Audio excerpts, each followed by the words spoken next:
Morning. Good morning. This is the second time in the last couple of months that I've had the opportunity to preach. Hey Dave, Sir. you're not on. Oh. Try to turn this on. I mean, I'm loud without it, but is that better? As the world famous commercial says, "Can you hear me now?" All right.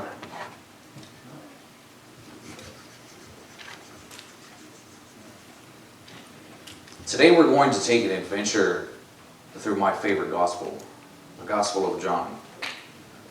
And we're going to be in John 15. It's my favorite chapter in the Gospel of John. I've studied it forever, it seems. Although, really it's only been the last 15 years. My hope today is that it leaves a lasting impression on you to want to seek what we're covering all the more. These are annoying me. Let's get started. You know, there's a book that I'm reading with some leaders at work. It's a John Maxwell book called 15 Invaluable Laws of Growth, and it has this quote from Schultz, the guy who wrote the Peanuts comics. You guys are familiar with that, right? Charlie Brown and the tiny little Christmas tree that's pathetic. Yeah, well, he wrote other things besides that too. And so it's really interesting. There is a dialogue between Charlie Brown and Linus, and it says, "Life is just too much for me." This is Charlie speaking to Linus. Man, mercy, this thing is loud. Let's put this way down here. Charlie Brown is speaking to Linus, and he says, "Life is just too much for me. I've been confused from the day I was born. I think the whole trouble is that we're just thrown into life too fast. We're not really prepared." Have you ever felt that way before? I mean, maybe it was when you first became a parent, or when you first learned to ride your bike, or when you got into your first fight with a loved one or a friend. You weren't prepared. So Linus is he's quick-witted, he's always quick to respond, and he says, "Well, what did you want? A chance to warm up first?" There's no warm-up for life. No dress rehearsal. And yet that's the way many people seem to be treating it. Each of us goes on stage cold with no preparation, and we have to figure it out as we go along. That can be messy. Because we fail. We make mistakes. And we still need to give it our best from the very start. That's life, man. Often for all of us. And so in John 15, Jesus tells us about life. So the Gospel of John is the fourth Gospel, 15th chapter. Verse 1. "I am the true vine, and my Father is the vine dresser," or the husbandman. "Every branch in me that does not bear fruit, he takes it away. And every branch that bears fruit, he prunes it, so that it may bear more fruit." So every branch that bears fruit, he prunes. And the word prunes there means that it is to cleanse, to make pure without stain or spot. In verse 3 it says, "You are already clean because of the word which I have spoken to you."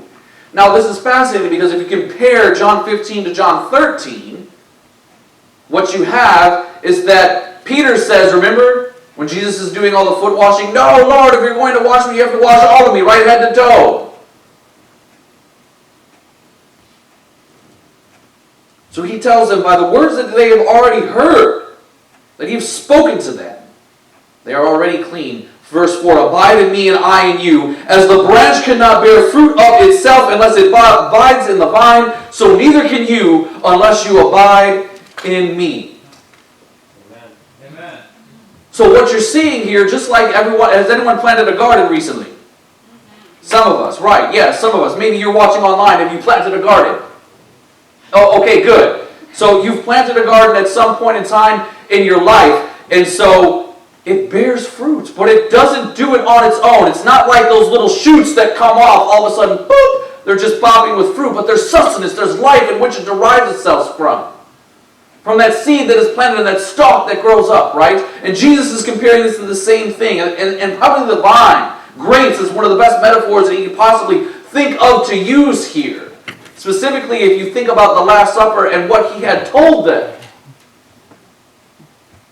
about that drink.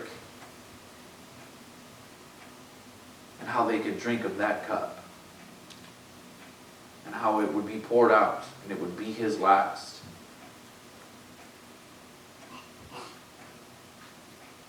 Cleaning, meaning already purified. By the word, the teaching, the instruction which Jesus had given them. The very teaching of God that set them apart as clean. The cleaning they received and continued to receive by the vine dresser was that of self-mastery. Of the intention of their hearts being made perfect. That's the struggle. The last few times that I've spoke, I've led you purposefully through Deuteronomy and John and parts of Romans, parts of 1 Kings and Chronicles. In verse 4 it says that the branch cannot bear fruit itself. Bear. It can't carry, it can't uphold without the vine. It has to abide in the vine. And so I was like, abide. What the heck does abide even really mean? Abide here is to stay and to dwell. Remember in John 14, Jesus says something very fascinating in verse 23. Jesus said to them, if anyone loves me, he will keep my word, and my Father will love him, and we will come to him and make our abode with him, our habitation, our dwelling. We will abide in him. Amen.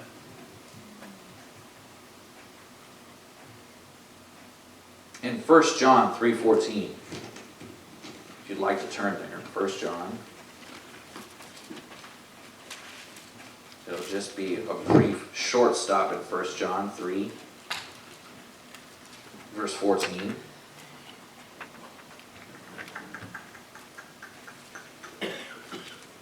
We know that we have passed out of death into life because we love the brothers or the brethren. He who does not love abides in death. There's significance in what he's saying there, that you have passed out of death and into life. Whoever does not love abides in death. So when Jesus is saying that to abide in the vine is to abide in life, anything absent of that is to be in death. Complacent.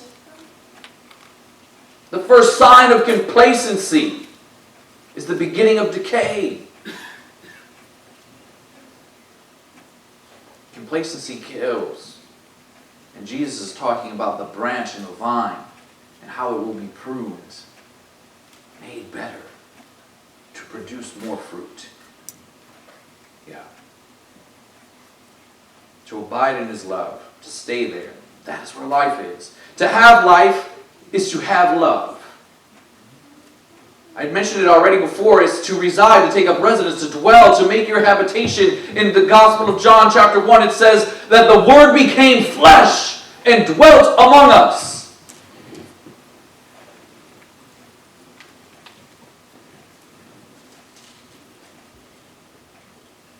To me, this is familiar language. This is real estate language. Habitation, abode, dwelling place, residence. This is what God ultimately wants for him and his love to live in you. The very essence of God, the Spirit of God in you. The mystery of God is Christ in you, the hope of glory. According to the book of Colossians. In Galatians it tells us that it is no longer the life that I live, but Christ lives in me. Amen. So he continues, if you either do not abide in him, you will not bear fruit to dwell and to live in the divine nature, to partake of it. So Peter was sitting here and they're walking. John 15 takes place after the Last Supper and they're walking to the Garden of Gethsemane.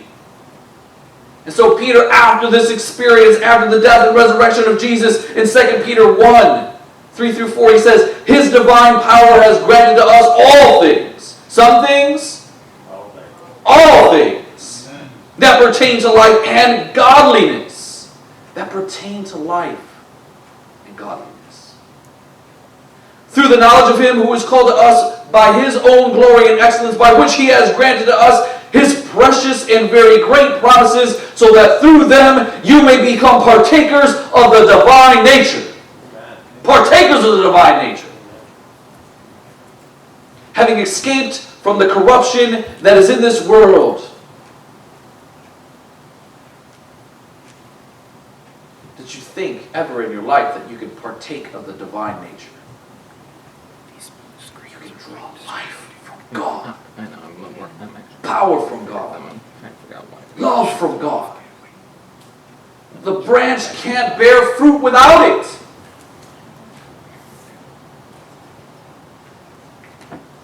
Peter is reiterating what he heard Jesus say here in John 15. In my opinion. He that abides bears much fruit. So back in John 15, this is what he says in verse 5. I am the vine, you are the branches. He who abides in me and I in him, he bears much fruit. For apart from me you can do nothing.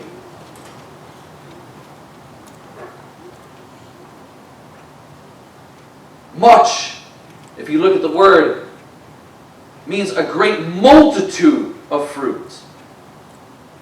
Fruit being what here, friends? Remember, you cannot bear as a branch fruit without abiding. You bear much fruit. In Colossians chapter 1, verse 10 through 14, it says this. Colossians, Galatians, Ephesians, Philippians, Colossians, chapter 1, verse 10. Paul says this, so that you will walk in a manner worthy of the Lord, to please Him in all respects, bearing fruit in every good work and increasing in the knowledge of God, strengthened with all power according to His glorious might, for the attaining of all steadfastness and patience, joyously giving thanks to the Father who has qualified us to share in the inheritance of the saints in light, for He rescued us from the domain of darkness and transferred us to the kingdom of His beloved Son, in whom we have redemption, Amen. Forgiveness of sins. Amen. Passed from death into life. Real life. A life filled with abundance and love. Jesus said, I came to give life and life somewhat better. More abundant. More abundant. It's a beautiful thing. So my question, and it ties into this leadership book that we have been reading, is that why is it if Jesus said and He came, but I have come to bring you life and life more abundant, that He says that you can't do anything without me in terms of bearing this fruit. You can't carry the fruit alone. In other words, the works that you do, the character that you're building, in and of yourself, it is divinely created and inspired, whether you know it or not. And winging it could produce some results, but not much fruit. Because at the end of the day, have you ever taken a bite of a piece of fruit and it just wasn't quite right? Or you went to a different store because it's a pandemic and the food was out where you're normally shopping at, right? You normally go to Costco, but they're counting people and you're wearing a mask and it's I don't want to deal with that, so you go to Strax and you can't go in with your wife because it's one customer, one cart. And so you're just frustrated. So you just go to the next local place that you can find. You stop in there and you're like, oh, look at the produce section. And you go through and there's your opportunity. There's the blackberries. I'm going to get me some of these blackberries. Now, blackberries are a dicey proposition. Because you can bite into a blackberry and it just tastes so sweet and delicious. You can bite in the same batch. You can bite into a blackberry and it is bitter as all get out. And then you can bite into a blackberry and it's neither really sweet, it's neither super bitter, it's just average. It's just an average blackberry. And boy, oh boy, you have had all the answers to your prayer if you get a batch, that little pint filled to the brim with some sweet blackberries. But most of the time it's filled with average ones. Am I right or wrong? Right. You get a few bitter ones that taste gross and they salt and pepper some sweet ones in there just to cleanse the palate. But it's mostly average. So John Maxwell says this. He says, too many people are willing to settle for average in life. Is that bad? The same as in your Christian experience, in my opinion. We settle for average. Your spirituality, you settle for average. He says, he's quoting Edmund Gaudet, average is what the failures claim to be when their family and friends ask them why they're not more successful. So you can spin it and you can say, average is what failures claim to be in their spiritual walk when it's just too hard to find time to pray with God. It's just too difficult to devote time in this relationship. It's not worth it. I have other things to do. My spirituality is not that important. Average is the top of the bottom, friends. The best of the worst. The bottom of the top. The worst of the best. Which of these describes your spiritual experience? Average means being run-of-the-mill, mediocre, insignificant, and also ran a non-entity. And that is not life more abundant, is it?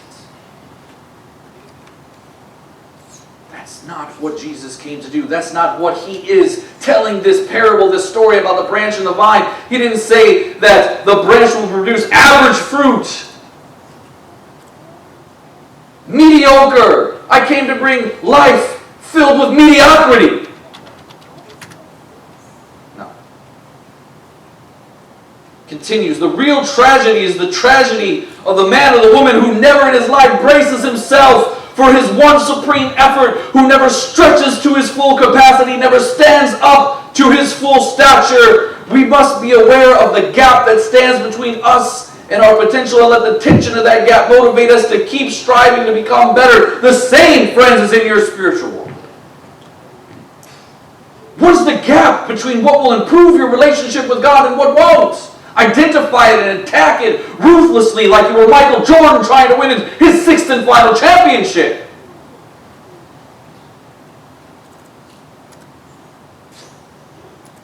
Because otherwise it's just mediocrity.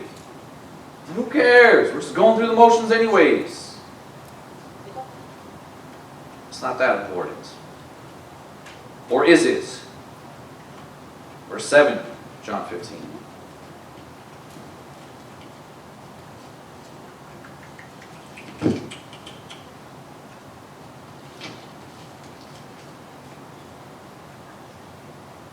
If you abide in me and my words abide in you, ask whatever you wish and it will be done for you.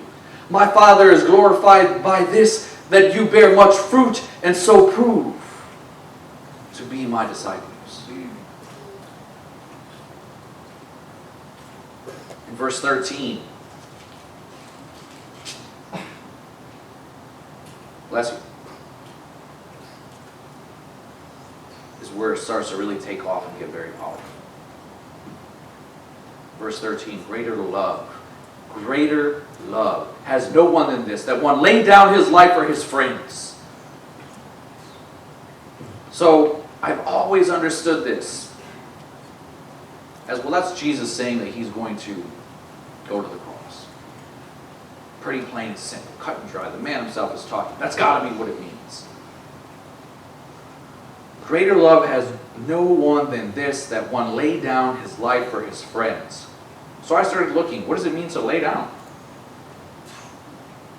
To place, to pour out. How about that word life? What does that word life mean when you drill it down? Breath, to give one's heart, the very essence of oneself, your soul. A friend is a loved one, someone you hold dear, even a neighbor. Greater love has no one than this, that one pours out, that one gives his breath, that one gives his heart, the very essence of himself, his very soul, for his friends. Amen. Jesus then says, you are my friends. You are my friends.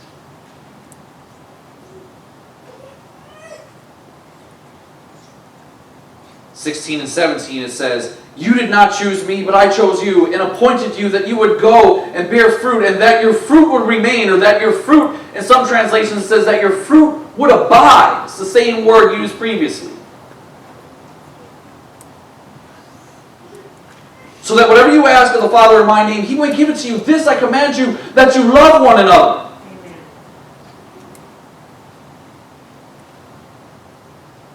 Your fruit may abide, may it remain, it dwells, it has a habitation, it has a residence.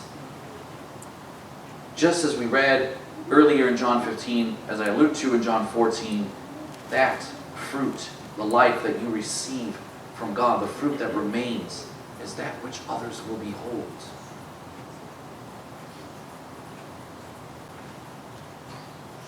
Upon the people who you love, you lay down, you pour out your life, your breath, you give your spirit of your own heart, the very essence of oneself, your soul, your fruit, your walk, your character, your journey. Friends, it is your legacy, the fruit that remains.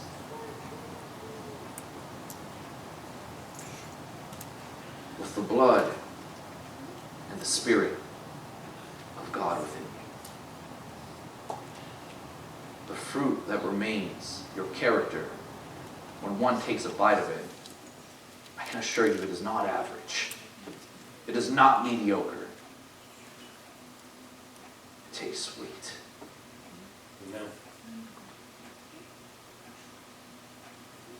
In 1 Kings 15, if you remember when we looked at this months ago, we'll put a bow on this whole thing.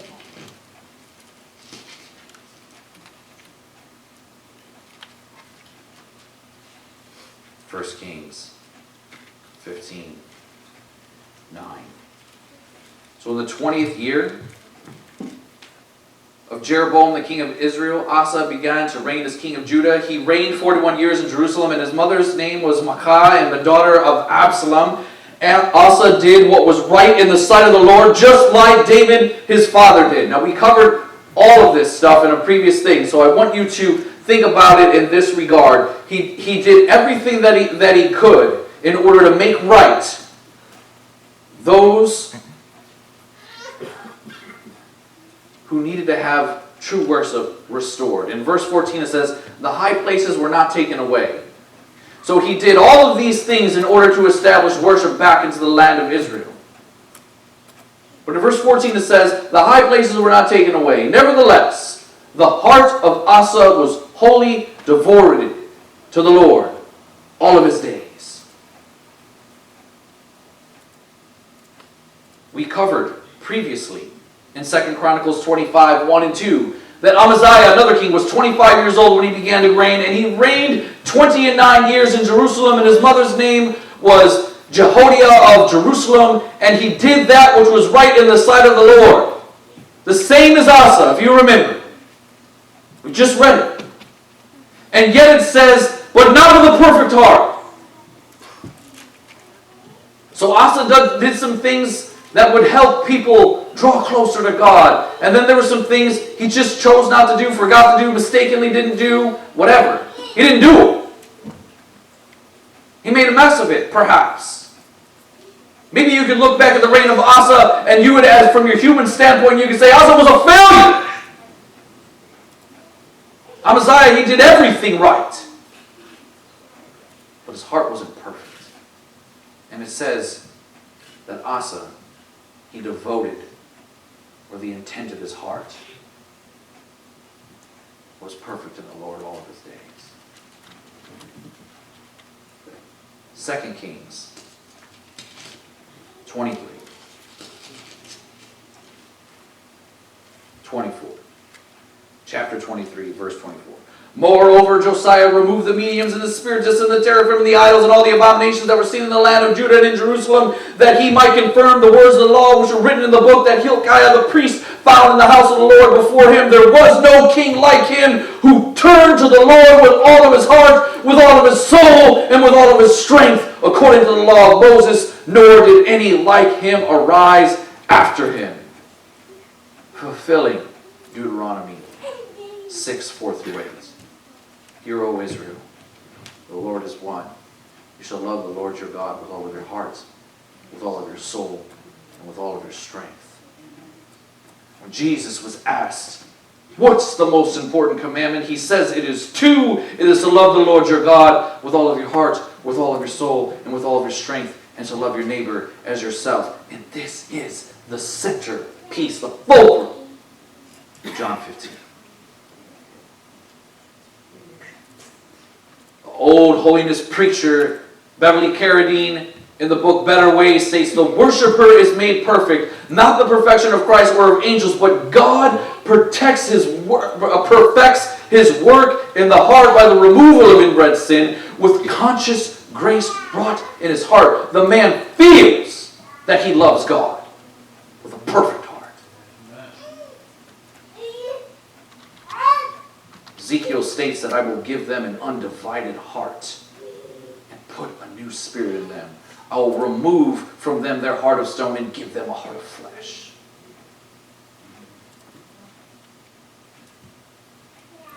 In John 15, that's what he's spelling out for us. Life is messy. We fail and we make mistakes. And if you learned anything from what I've been saying these past few messages from today, is that Jesus here in John 15, he is simply just asking for you to abide as he abides in you. That the intent of your heart is perfect in him, like Asa, like Josiah. That you pour out oneself, your love, your spirit, your heart for him. That you as a branch in the mighty vine, in this life you bear fruit, fruit that remains, fruit that abides, that leaves a lasting legacy, that gives life to others so that they too may experience the difference in the quality of life that you do. One that loves with all of its heart, with all of its strength, and with all of its soul. Poured out. Giving. That was given unto you. The love of God, his character, his grace and mercy, and his loving kindness. May it be on your hearts, and that your souls may not be troubled, that your faith may be strengthened, and that his love in you may reign forevermore.